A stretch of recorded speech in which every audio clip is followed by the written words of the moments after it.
My family told me we're skipping vacation this year. Money's tight. I believed them until my credit card got hit for a 1-2-person yacht charter, sunset dinners, and luxury spa add-ons. I didn't confront. I just hit dispute all. Froze the shared travel wallet. At the port, they were told no payment, no boarding. My sister texted, "What did you do?" I just replied, "Corrected a billing error." My dad went crazy. And the next day, when my mom sat us all down at the start of June and said, "We're not going on vacation this year. We're broke," I didn't question it. I nodded, accepted it, and quietly decided I'd keep the $6,500 I'd saved for a family trip in my high-yield account for another time. I wasn't angry or disappointed. I just figured, okay, tough year. Inflation's been brutal. Gas is high, and Dad's hours got cut in the spring. I knew things were tight, so I offered to cover the utility bills for the summer just to help out. No one thanked me, but I didn't expect them to. That's how it always was. Then last Thursday, I got 3 alerts back-to-back from my credit card company. The first one I thought was a mistake. $3,800 to a luxury yacht rental service in San Diego. The second was another $950 for a sunset dinner cruise. And the third, oddly specific, was $1,200 to a spa for deluxe therapeutic treatments and champagne brunch. All charges came from the same joint travel account we'd set up years ago, where I was the only one who actually ever deposited money. The account Dad used for emergencies only, right? I stared at my phone for maybe 3 seconds, then clicked dispute all, logged into my bank, froze the account, and flagged everything with the fraud department. That evening, they were scheduled to board a yacht for 12 people, full catered dinner, drinks, the works, a 4-day floating paradise. I didn't say a word. I just waited. I heard from them about an hour later. The marina staff had turned them away. My sister Megan texted me in all caps. "What have you done?" I replied, "I corrected a mistake in the bill." That set it off. I didn't even have time to set my phone down before it started blowing up. Voicemails from my mom screaming about how I humiliated them in front of her church friend's family. My dad shouting into the receiver, calling me ungrateful, selfish, a traitor. My other sister, Maddie, just sent one line, "I hope you're proud." They were furious. I was calm. Next morning, Dad showed up at my apartment door. No call, no text, just banged on it until I opened. He stood there shaking, red in the face, didn't even wait to come inside before unloading. "You've ruined us," he said. "You embarrassed this family. You have no idea the damage you've done." I let him go on. When he finally ran out of words, I told him the truth. That money, it was for me. I'd been saving it for 4 years. That joint account, I'd kept it active only for when we traveled together, not for my parents to go yachting while pretending they couldn't afford a beach motel. And the worst part? I would have helped them, honestly, if they just asked. Instead, they lied, stole, gaslit me into thinking we were broke while secretly spending everything behind my back, all because they assumed I'd just never find out. But I did. And I wasn't going to be that quiet, obedient Michelle anymore. They didn't know it yet, but that was just the beginning. 2 days passed without a word from them. No texts, no calls. I wasn't sure what to expect, but I knew it wasn't silence. That was never their style. At first, I thought maybe they were ashamed. Maybe they realized how far they'd gone this time, but I gave them too much credit. On the 3rd morning, I woke up to a knock on the door. I didn't answer. I already knew who it was. My apartment has a camera in the peephole, and sure enough, Dad was standing there in his old fishing cap, arms crossed, face tight. He didn't leave. He knocked again and again. I watched him through the peephole for almost 5 minutes, then walked away. I went back to bed. He finally gave up. An hour later, the calls started. First from Megan, then Maddie, then Mom. When I didn't pick up, the voicemails started stacking up. That afternoon, Dad finally sent a text. "You're a coward. You humiliated us in front of people who've known us for decades. You ruined a memory your mother worked hard to plan. After everything we've done for you, this is how you repay us. You better fix this." I didn't reply. That evening, I sat down and did something I should have done a long time ago. I opened the joint travel account and printed out every transaction made over the past year. Not just the yacht and spa, but dozens of charges I had never noticed. Airbnb deposits, restaurant tabs, shopping sprees, things they never told me about. Things they paid for with my money. They hadn't gone broke. They'd been spending my savings behind my back and still looked me in the eye and told me there would be no vacation this year because times are hard. I should have felt angry. But it wasn't anger. Not anymore. It was cold, like everything had finally clicked into place. I'd given too many second chances, let too many things slide. So I called the bank. I told them the truth, that I never authorized any of the charges, that the account had been misused. They flagged everything, froze it, started an investigation. I gave them full permission to pull phone records, verify IP addresses, anything they needed. Then I logged into the account where I'd been paying the family's monthly utilities $487 for electricity, $188 for water, $200 for internet every month for the past 2 years. I switched it all off. The moment the payments were canceled, the dam broke. Mom called. When I didn't answer, she sent 5 voice messages. I listened to the first 2. She was screaming, said the power had been shut off mid-shower, that they were humiliated and sitting in the dark, that this was childish and spiteful, and exactly the kind of thing that made people cut their kids off. She left that last part like a threat, but it was laughable. I'd been paying their bills since I was 22. I'm 28 now. Megan sent a screenshot of a declined Venmo transfer and captioned it, "So, this is who you are now." Maddie followed up an hour later with, "You think this makes you look strong? It doesn't. It just proves we were right not to trust you." That one made me pause. Not to trust me. They stole from me, lied to my face, and now I was the traitor. That night, Dad called again. I picked up.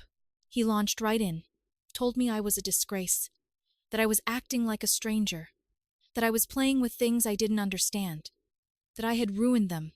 He said I'd embarrassed him as a father, that the whole family looked at me differently now, that I was making a scene for no reason, all because I couldn't handle being left out of one trip. That's when I lost my patience. I told him this wasn't about being left out. This was about being lied to, used, and treated like a bank machine. I told him they could have asked for help, but instead they stole from me. And not just recently, for years. He didn't deny it. Just said, "You'll regret doing this to us." I told him calmly, "No, you'll regret doing this to me, because this is never going to happen again." I hung up. I shut off my phone. I went to sleep, and for the first time in a very long time, I didn't feel guilty. I felt free, but I had a feeling this wasn't over. And I was right. It didn't take long for them to shift from rage to strategy. They always did this. Explode first, then regroup and try to manipulate their way back in. Except this time the stakes were different. I wasn't just the daughter who pulled away. I was the one who took the money with her. 3 days after I cut them off, Megan posted a picture of herself on Instagram in front of a gas station with the caption, "This is what happens when family betrays you." Maddie commented, "It's always the quiet ones who stab you in the back." I didn't even follow them anymore. A friend sent me the screenshot. They'd gone public now, spinning the story, painting themselves as victims. I was the villain, the jealous sibling who turned on her own flesh and blood. Then the phone calls from extended family started. My aunt from Houston. A cousin I hadn't heard from in 2 years. All of them suddenly deeply concerned. "I heard you cut your parents off. Is everything okay? Why would you cancel a trip they've been planning for months? Your mom's not doing well, Michelle. Maybe you should call her." That's when it became clear. They weren't just mad. They wanted to make me pay. I found out later from someone who still talks to them that they'd been calling around trying to find ways to legally gain access to the remaining funds in the joint account, but it was already locked. The bank had flagged it for investigation, and no one was getting near it without a subpoena. I stayed quiet, didn't respond to the posts, didn't return any of the family calls, didn't defend myself. I just watched. Then, something strange happened. One morning, I got an email from my leasing office. It was a request for verification of income from my parents. Apparently, someone had called pretending to be me and asked for copies of my rent and employment records for tax reasons. The office flagged it and asked me to confirm. I was done playing nice. I called my bank again and extended the fraud report to include possible identity theft. I changed all my passwords, locked down my credit, and started documenting everything. The next time Dad called, I didn't answer. He left a voicemail. I still remember the first sentence. "I don't know who you think you are now, but we're not going to let you destroy this family." It was ironic. They'd stolen from me, slandered me, and tried to access my private records, and I was the one destroying the family. I decided to meet them once, not to make peace, just to see how far they'd fallen into this version of reality they'd built. We met at a diner, halfway between our homes. When I walked in, Dad was already sitting. Megan and Maddie were there too. Mom walked in last, like she was entering a courtroom. They started soft. Said they were worried. Said they just wanted to talk. Then Megan said, "We all make mistakes, Michelle. You could have handled this differently." I asked her, "What mistake did I make exactly?" No one answered. Mom finally said, "You didn't need to cut off everything. That was cruel."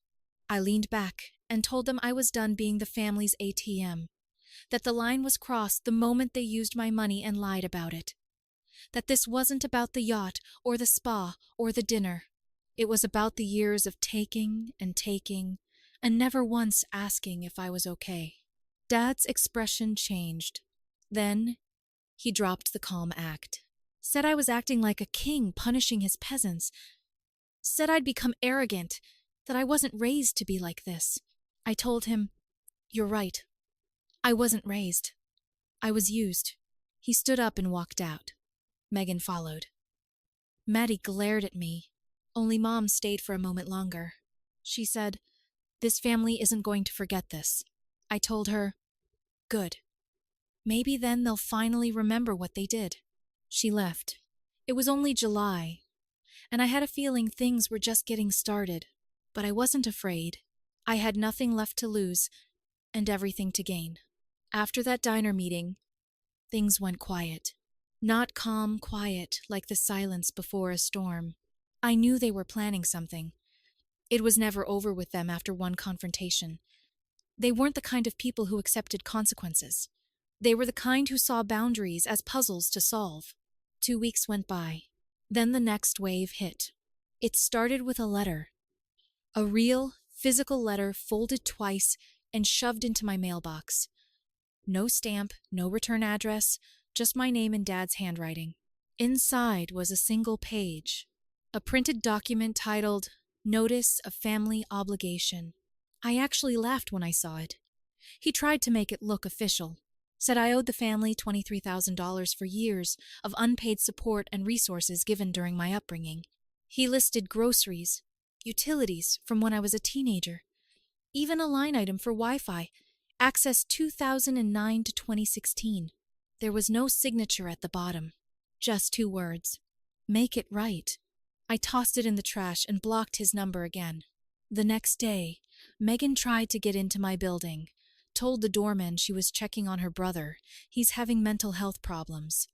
Security had to escort her out when she refused to leave. 2 days later, Maddie tagged me in a TikTok story, a video where she was fake crying, holding an empty fridge door open, captioned, "When your brother cuts you off and your parents can't afford groceries anymore?" I wasn't even following her. Someone from work sent it to me. That's when it finally hit me. This wasn't about money anymore. This was about control. They'd lost the leash, and now they were flailing.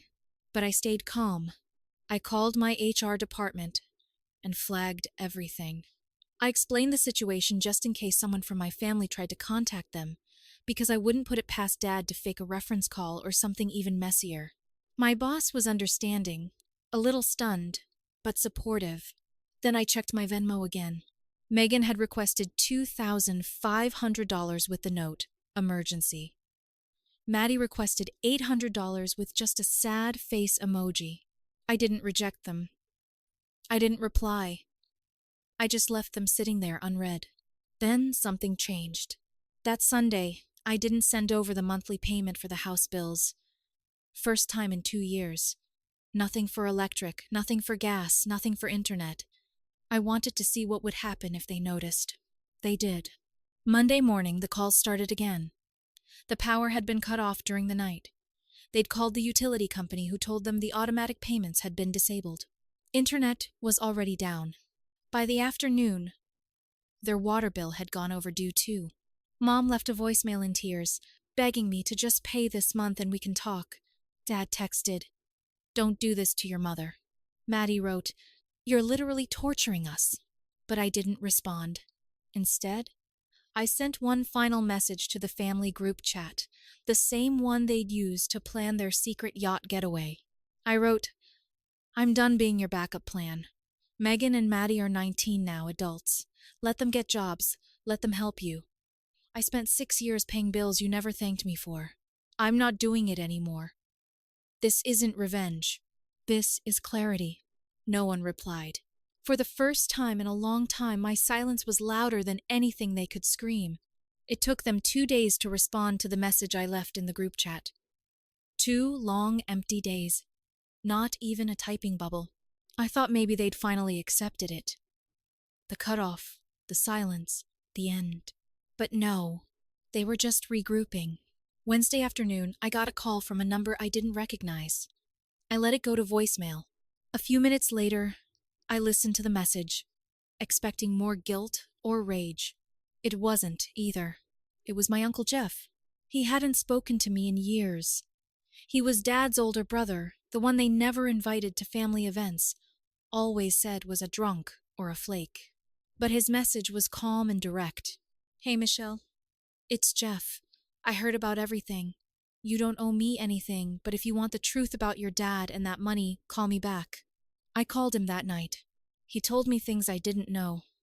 Things that made my stomach twist. Like how Dad had been borrowing from other family members for years, using my name sometimes to reassure them that repayment was coming. Or how he told people I was handling all the finances now, and used that as a cover to collect money from cousins and even one of my mom's old coworkers. Uncle Jeff also confirmed something I'd suspected, but never proven.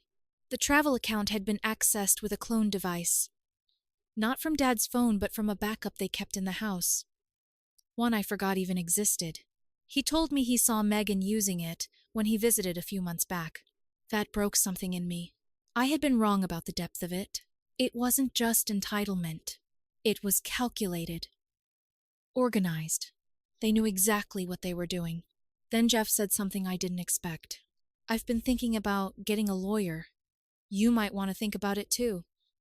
If they start messing with your name or credit again, you'll need to protect yourself." It hit me right then. This was no longer just family drama. This was identity fraud. Theft. And the only reason they weren't in jail was because I hadn't pressed charges yet. The next morning, Megan showed up at my office. Security called me before letting her through. I watched on the camera feed as she tried to bluff her way in, saying she had an emotional emergency and needed to see me. I told security to escort her out and document everything.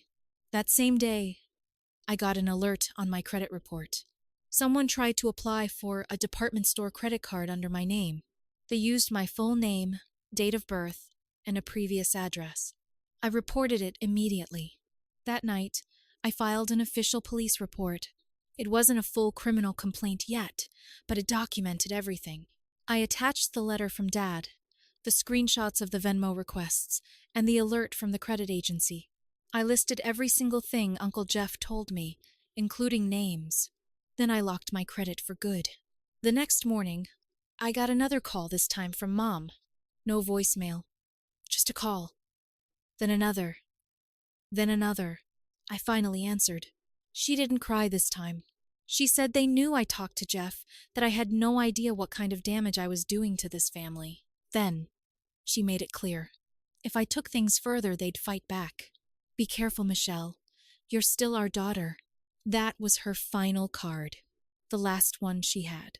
She thought the word daughter still meant something that would bind me, but it didn't. What came next was even more unexpected. That night, Jeff called again. He said Dad came to his house furious, demanding to know what he told me. Jeff said it got so heated that Dad shoved him. Jeff called the police, filed a restraining order. So now Dad had a police report of his own. The structure was cracking, piece by piece, and they knew it. I could see it in how quiet they got after that. No more messages. No more fake Venmo requests. No more public posts. They were regrouping again, but this time, I had the upper hand, and I wasn't done yet. There was still one thing left. They didn't expect. The final step. August first came and went without a payment. That was the real test. They knew my schedule. I always paid their bills on the first of the month like clockwork. They counted on it. But this time, nothing. No electric, no gas, no internet, no insurance. I'd even removed my card from the auto payment system for their phone plans, something I'd quietly been covering since Megan's first iPhone in high school. I woke up to 13 missed calls. By noon, I had 32 text messages across every app they could still reach me on. The best one was from Dad. "You've made your point. Now fix it." I didn't reply. That evening, Mom sent a video message. Her pacing in the living room, lights off, saying how Dad was yelling, the twins were crying, and she couldn't believe I'd do this after everything they gave me. Everything they gave me. I sat there in my apartment, lights on, air conditioning humming, coffee in hand, and thought, they still don't get it. Not even now. So I sent one last message. Direct, not to argue. Just to end it. You used me. Lied to me. Tried to ruin me when I stood up for myself. I've been paying your bills for years without a thank you. Now you expect more? No. Let Megan and Maddie get jobs. They're 19. Not 9. I'm not your bank anymore. Don't contact me again. 5 minutes later, Megan called. He let it ring. Then Maddie called. Then Mom. All ignored. Then Dad. This time I answered. He was quiet at first. Not yelling, not angry. Just quiet. Is this it? He asked. Yeah, I said. This is it. Long pause. Then he muttered. You're making a mistake. I said, no. I made the mistake 6 years ago when I started paying for people who saw me as a wallet. I hung up. 3 days passed. No one called. No one messaged. Then my aunt, the one who always stayed out of family stuff, texted me. Your parents came over. They're different. Tired. Quiet. Megan applied for a job at the pet store. Maddie too. I think they finally got it. I didn't reply. It wasn't revenge. It was liberation. The weight I'd been carrying wasn't just financial. It was the guilt, the pressure, the years of believing that I was only valuable if I kept giving. Now, for the first time in my life, I felt like myself, and I wasn't going back. 3 months passed, the kind of silence that felt unnatural. No more calls, no texts, no late-night voicemails from Mom blaming me for the state of their lives. Megan and Maddie stayed quiet too. I knew they were working. A friend sent me a photo of Megan restocking shelves at Walgreens, with that distant, frozen look she used to mock in others. Maddie, I heard, was bagging groceries at a local chain, her name tag crooked in the photo. I didn't reach out. I didn't gloat. I just kept moving forward. Then last Tuesday, I got a letter in the mail. Not a bill. Not a legal notice. Just a plain white envelope with my name scrolled across the front. No return address. Inside was a single photograph. It was one I hadn't seen in over a decade. Me, maybe 11 or 12, sitting on a beach towel between Mom and Dad. I was holding a juice box, squinting at the sun, wearing one of those cheap plastic visors. Mom had her arm around me. Dad was actually smiling. I stared at it for a long time. Not because it moved me, but because I couldn't figure out what they thought this would do. On the back, in tight, sharp handwriting, "Remember who you were before all this." That was it. I flipped the envelope over and noticed something strange. A smudge near the bottom corner, like a pencil had been erased, but left a trace. I angled it under the light and saw what looked like the start of a phone number, but it was 1 digit short. Deliberate? Or a mistake? It didn't matter. I wasn't calling. But that moment shifted something in me, because it proved what I already suspected. They hadn't let go. Not really. The silence hadn't been surrender. It was waiting, watching, planning, and maybe, just maybe, they were going to try one last time.